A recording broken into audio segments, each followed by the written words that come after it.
O caso de hoje se passou na região do Guarujá, em São Paulo, e se trata de uma história onde um boato se espalhou e causou uma tragédia. Tudo porque pessoas se sentiram no direito de fazer um julgamento baseado no que elas achavam que sabiam. Esse roteiro é baseado em textos e vídeos sobre o mesmo tema. Alguns detalhes serão omitidos em respeito à vítima e os seus familiares. Não temos a intenção de chocar os espectadores e desde já pedimos o seu like e se inscreva no canal e, se houver a possibilidade, se torne membro. Hoje vamos relembrar a história de Fabiane Maria de Jesus.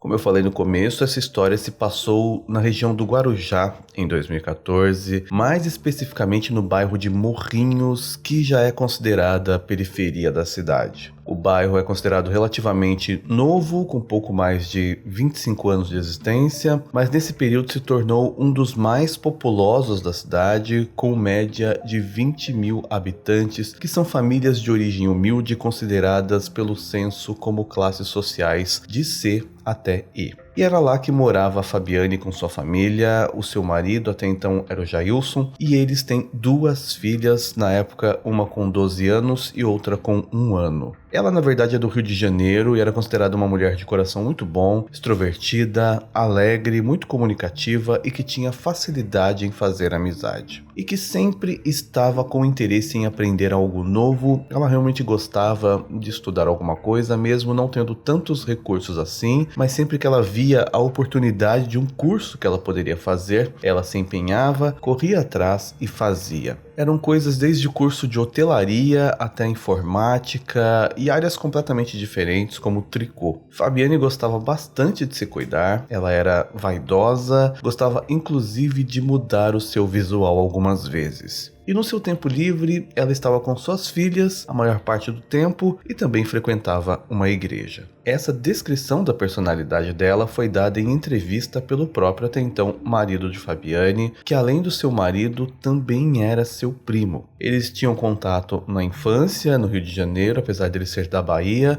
Conforme cresceram, eles não passaram muito tempo juntos, mas voltaram a se falar quando ela tinha 16 anos. Nesse período não se detalha como era a relação dos dois, se já tinha um affair ou era somente uma relação de parentesco, mas é dito que anos depois eles se encontraram já no Guarujá e 3 meses depois começaram a namorar. Eles tiveram a primeira filha e 11 anos depois a segunda. Eles viviam numa casa simples, o terreno que eles dividiam com a sogra e tia dela, que morava numa casa que ficava em cima da casa deles. Nessa época, em 2014, mais especificamente no mês de maio, começou a circular entre a população um boato que contava sobre uma suposta mulher que estava raptando crianças. Geralmente, em regiões de comunidades mais carentes, a incidência de se terem por ali crianças é maior. E essas crianças costumavam brincar umas com as outras pelas ruas da região e nem todas as famílias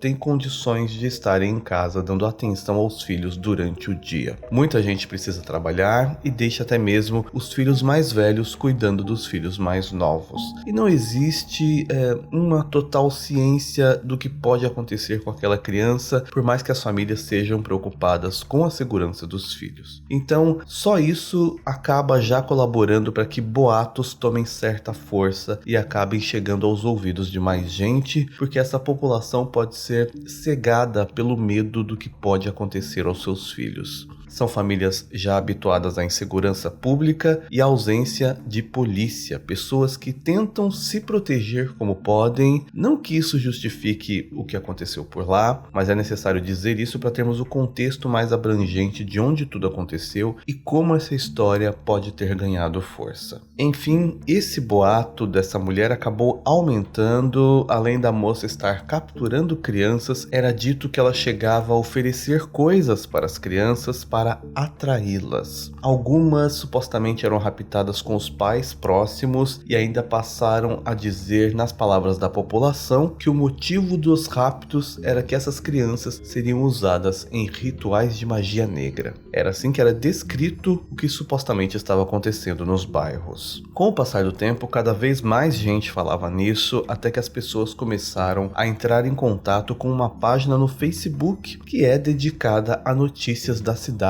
ali da região. As pessoas queriam que essa página falasse nesse caso para alertar a população, para que as pessoas ficassem mais atentas, sempre aparentemente na melhor intenção possível de aumentar a segurança entre os moradores. Em determinado momento, esses boatos já eram tantos que, em abril, eles começaram a ganhar proporções fora do controle, gerando um clima de pânico na região. Lembrando que tudo até então se baseava em alguém que disse para alguém, não se tinha uma notícia sobre isso, nada oficial que dissesse que isso poderia realmente estar acontecendo. Ou alguém que de fato dissesse que tinha acontecido com alguma criança que conhecia. Não havia nada, simplesmente era um telefone sem fio que espalhou a história. Porém, em um fenômeno que talvez até possa ser considerado como uma histeria coletiva, para muita gente essa história toda já era real, tanto que algumas famílias começaram a proibir os filhos de brincarem nas ruas e até mesmo algumas passaram a não mandar mais os filhos para a escola com medo dessa tal mulher.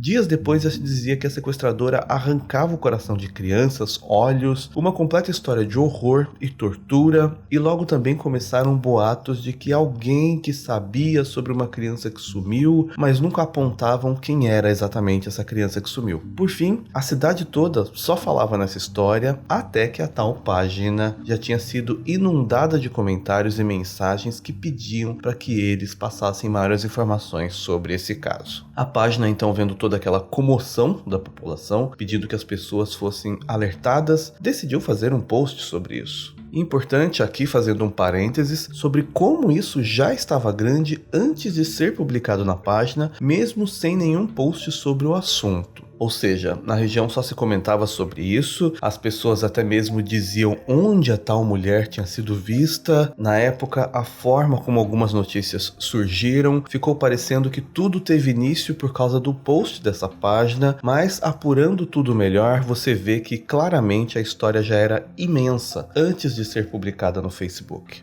Mas o que essa página disse sobre o assunto? Foi postado lá que supostamente uma mulher estaria raptando crianças para rituais de magia negra e ainda dizia que, segundo a população, a mulher estaria atuando na região de Praia do Pernambuco, Maré Mansa, Vila Rã e Areião, localidades todas que ficam aos arredores de Morrinhos. E comentaram que aquela semana inteira eles receberam diversas mensagens de seguidores sobre esse fato. Então, sabendo que poderia ser só uma história criada pelo povo, ainda estava escrito no final: se é boato ou não, devemos ficar alertas. Aliado a esse posto, segundo entrevista dada pelo administrador da página e reportagens sobre o assunto, em algum momento algum seguidor da página postou um retrato falado da criminosa, que até então foi dito que era quem estava por trás desses crimes contra as crianças. Isso, para grande parte da população, foi tomado já como uma confirmação de que esse boato era um fato, que realmente aquilo estava acontecendo. Por sua vez, como o pessoal da página tinha acesso fácil ao pessoal da polícia responsável por aquelas localidades, eles decidiram checar o quão grande era essa história e até onde aquilo já tinha sido investigado, porque, caso fosse real, era uma notícia realmente preocupante. Mas foi aí que a página foi informada pela polícia de que não se tinha nenhum registro de criança desaparecida recentemente na região, de nenhuma criança encontrada com sinais de que tenha passado por algum tipo de ritual macabro, nenhuma criança que tenha sido torturada ou algo assim. Apesar de ter ali uma criminalidade crescente, não havia nenhum crime que desse a entender que a história da mulher que raptava crianças era real. Com base nisso, a página decidiu então, por ter o risco de espalhar uma notícia falsa ou dar a entender que tudo era real, decidiu apagar o post sobre o caso e esclarecer que não era verdade, que foi feito um contato com a polícia e nenhum crime daqueles tinha sido registrado, e que nenhuma criança na região, pelo menos naquele momento, tinha sofrido aquele tipo de tortura, tentando convencer a população que tudo não passava de boato infundado. Era tudo inventado pela população, que se transformou numa história grande com um roteiro completo que na cabeça de muita gente, mesmo com tudo esclarecido, não tinha mais como ser mentira. A tal história da bruxa que raptava crianças. Nesse ponto, as pessoas já faziam as mais variadas ameaças a tal mulher nessa página e sobre o que poderiam fazer caso ela fosse pega na cidade. Ou seja, mesmo que estivesse já tudo claro que aquela história não existia, já estava completamente fora do controle. Com toda essa história contada, nós vamos então para o dia 2 de maio de 2014, que foi quando a Fabiane, que até então era morena e tinha cabelos compridos, decidiu que era o momento de mudar o seu visual. Talvez isso fosse até uma tentativa de melhorar um pouco o seu ânimo por aqueles dias, já que ela tinha sido diagnosticada como sendo bipolar e tinha começado a tomar alguns medicamentos. O marido dela, que na época pelo menos trabalhava durante a noite, se despediu da esposa e saiu para trabalhar, enquanto a Fabiane ficou em casa e decidiu descolorir os cabelos além de cortá-los. Foi uma mudança radical e é dito que até mesmo quem já conhecia ela pelo bairro à primeira vista não a reconhecia. Quando foi no dia 3 de maio, é dito que ela se vestiu, pegou o seu boné, a sua bicicleta e saiu para passear. A sua sogra ainda conta que percebeu quando ela saiu porque ela sentiu o perfume da mulher. É dito que, na ocasião, ainda antes do meio-dia, a Fabiane passou na casa de uma prima e passeou pela praia das Pitangueiras. Em seguida, ela resolveu ir até o trabalho do seu esposo, porque ela queria mostrar para ele o novo visual dela, até porque quando ele saiu de casa, ela ainda não tinha mudado os cabelos. Ele trabalhava na portaria de uma colônia de férias e costumava voltar para casa antes da 1 da tarde. Porém, naquela data, quando a Fabiane chegou por lá, ela soube que ele tinha acabado de sair, então eles se desencontraram.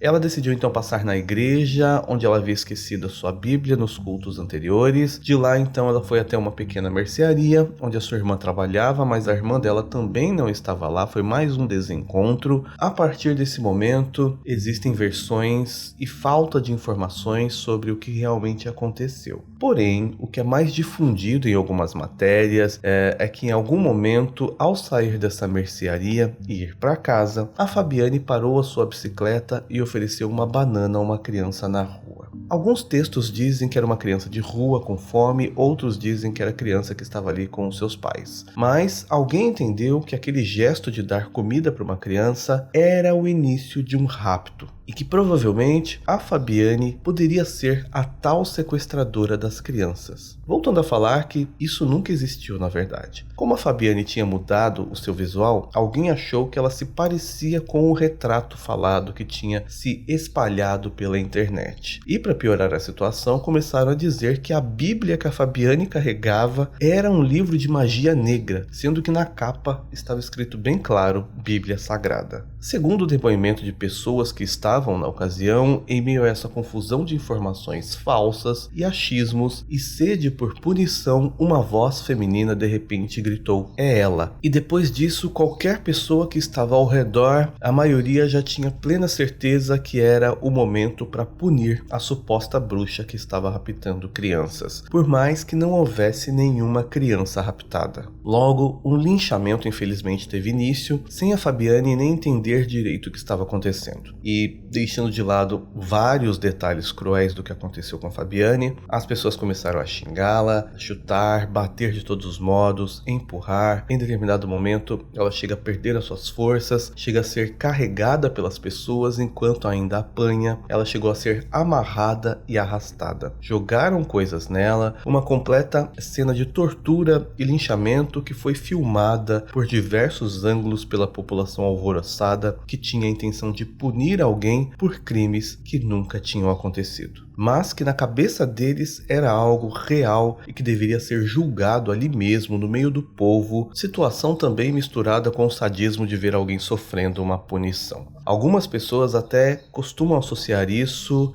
à cultura do cancelamento, só que presencial e sem nada errado cometido pela vítima. Enquanto tudo isso acontecia, a polícia militar recebeu 11 telefonemas, algumas matérias dizem 17, de números diferentes, denunciando o linchamento e pedindo socorro. Nesse ponto já havia tanta gente ao redor da vítima que a polícia teve o acesso dificultado e existem imagens da população intimidando os policiais, dizendo que eles estavam defendendo quem não deveriam. A população só deixou a polícia ajudar quando a imprensa chegou no local para registrar o que tinha acontecido.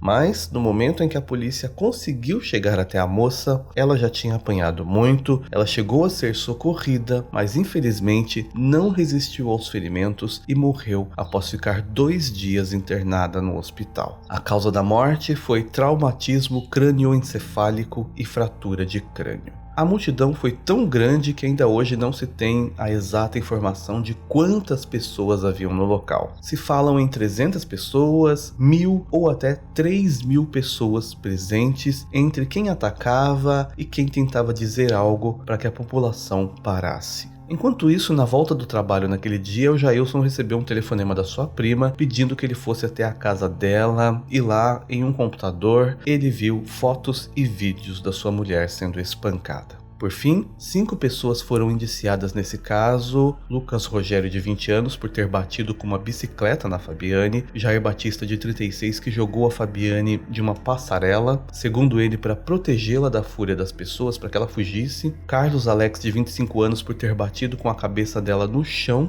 e tê-la amarrado; Abel Vieira, de 19 anos, por arrastar a vítima; e Valmir Dias, de 50 anos, por ter dado uma paulada na cabeça da Fabiane. Todos foram condenados à pena máxima de 30 anos de prisão. Outras pessoas, como algumas mulheres que apareceram em reportagens gravadas no dia, foram indiciadas por incitação ao crime, mas não existem informações de que elas tenham chegado a ser presas. A justiça entendeu que a página no Facebook não teve culpa no caso, por sempre ter deixado claro que tudo era boato e em seguida ter esclarecido que não era uma história real, mas infelizmente a população não deu ouvidos e até a pessoa responsável pela página teve que sair da cidade. Mas quem era o tal retrato falado que foi postado nessas redes sociais? De acordo com o inquérito, a imagem havia sido feita por policiais do Rio de Janeiro em agosto de 2012, 2 anos antes. Ou seja, aquela imagem nada tinha a ver com o Guarujá. Na verdade, era sobre uma mulher que foi acusada de tentar roubar um bebê do colo de uma mãe em uma rua de Ramos, na zona norte do Rio de Janeiro. Imagens de câmera de segurança divulgadas na época mostraram uma mulher com uma filha de 15 dias no colo, sendo seguida por uma suspeita. A vítima estava levando o bebê para fazer o teste do pezinho e em um posto de saúde, ao sair da unidade, ela foi surpreendida pela sequestradora. Alguém então pegou essa imagem e decidiu espalhar, dizendo que era a tal mulher que estava atuando no Guarujá. Esse foi um dos casos mais chocantes do Brasil até hoje, ficou conhecido internacionalmente e que infelizmente mostrou que uma informação falsa, aliada à sede por punição da população, pode causar uma tragédia na vida de pessoas inocentes. E mais uma vez, reiterando, aqui no canal nós sempre pedimos para que quem assiste ao conteúdo não vá atrás de pessoas envolvidas. Nós condenamos qualquer ato desse tipo, sempre esclarecemos que o que falamos aqui já foi publicado antes e os casos criminais já foram julgados ou já têm os culpados definidos e evitamos casos que ainda estão sob polêmica ou sem definição. Nós não estamos aqui para julgar a situação, mas sim para contar uma história e esperamos que o público saiba absorver o conteúdo de forma que isso o alerte para determinadas situações e não o torne alguém chocado ou sedento por linchamento. Obrigado por assistir até aqui, por enquanto é só e até mais.